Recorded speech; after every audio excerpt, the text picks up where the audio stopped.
Les divorces contentieux. Il existe 3 types de divorces contentieux dont la décision finale sera prise par le juge. Chacun de ces divorces répond à des conditions qui lui sont propres. Il y a tout d'abord le divorce accepté. Ce divorce est prononcé en cas d'acceptation du principe de la rupture.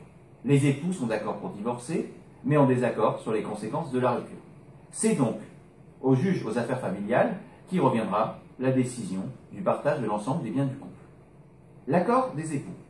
Les époux peuvent accepter le principe même du divorce et à tout moment entamer une autre procédure de divorce, comme un divorce pour faute ou pour altération du lien conjugal. Une audience de conciliation visera à rapprocher le point de vue des époux et éviter de prononcer du divorce. Cependant, dans la plupart des cas, la procédure suivra son cours jusqu'à la décision finale du juge. Les modalités de formulation de l'acceptation seront quant à elles différentes selon l'étape de la procédure. L'acceptation formulée lors de l'audience de conciliation, le juge dresse un procès-verbal indiquant l'acceptation du principe du divorce par les époux, qu'ils signent, ainsi que les époux et leurs avocats. L'acceptation entre l'audience de conciliation et l'introduction de l'instance, les époux déclarent par un écrit signé l'acceptation du principe du divorce sans rechercher la faute de l'autre époux. Enfin, l'acceptation formulée après l'introduction de l'instance, les époux annexent à leur conclusion une déclaration d'acceptation du principe du divorce. Le consentement des époux est quant à lui irrévocable. Ils ne pourront pas, y compris en cas de jugement d'appel, revenir dessus. L'avocat est obligatoire quant à lui pour le demandeur dès le début de la procédure et pour le défendeur à partir de l'assignation. Cependant, si les époux veulent formuler leur accord sur le principe du divorce lors de l'audience de conciliation, ils doivent être tous les deux représentés par un avocat. Dès lors, les époux présenteront, sans avoir prouvé une quelconque faute de leur conjoint, les différents arguments afin que le juge statue sur les conséquences du divorce.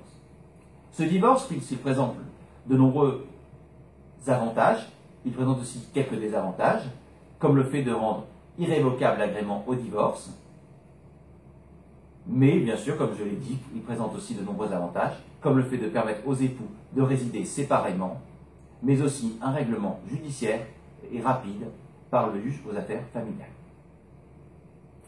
Alors maintenant, je vais vous présenter le divorce pour altération définitive du lien conjugal. Il s'agit ici de la possibilité pour un des deux époux de demander le divorce en cas de séparation de fait depuis plus de 2 ans. L'autre époux dispose alors de 2 solutions. Première solution, le rejet du divorce. Il peut se défendre en contestant les conditions du droit commun auxquelles la loi subordonne le prononcé du divorce. Par exemple, que la séparation est inférieure à 2 ans. Ensuite, la demande conventionnelle en divorce pour faute. À condition de prouver que les conditions soient réunies, le juge statuera alors sur le divorce en fonction des différents éléments qui lui seront soumis.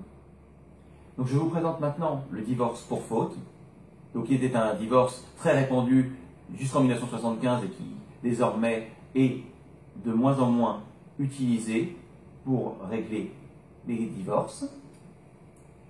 Donc il a longtemps été critiqué, considérant qu'il attisait les tensions entre époux, mais a été maintenu par la réforme de 2004. La procédure débute par une demande initiale de l'époux, qui s'estime victime du comportement fautif de son conjoint. Or, s'il nécessite l'existence d'une faute, qui consiste en un manquement aux obligations du mariage, comme par exemple le devoir de fidélité, le charge du mariage, l'éducation et l'entretien des enfants, il faut également que 3 conditions soient remplies. La première condition est que la violation soit imputable à l'un des conjoints, qu'elle ait été commise consciemment et librement. La seconde, que la violation soit particulièrement grave et renouvelée. Alors ces 2 exigences sont alternatives.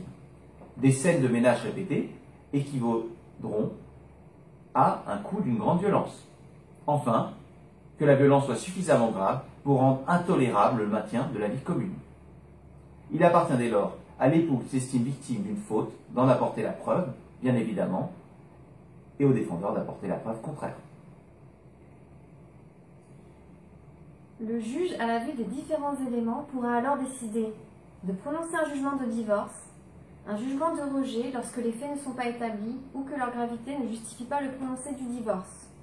Le jugement de divorce peut être prononcé soit au temps exclusif de l'un des époux, ou au tort partagé en cas de comportement fautif des deux époux.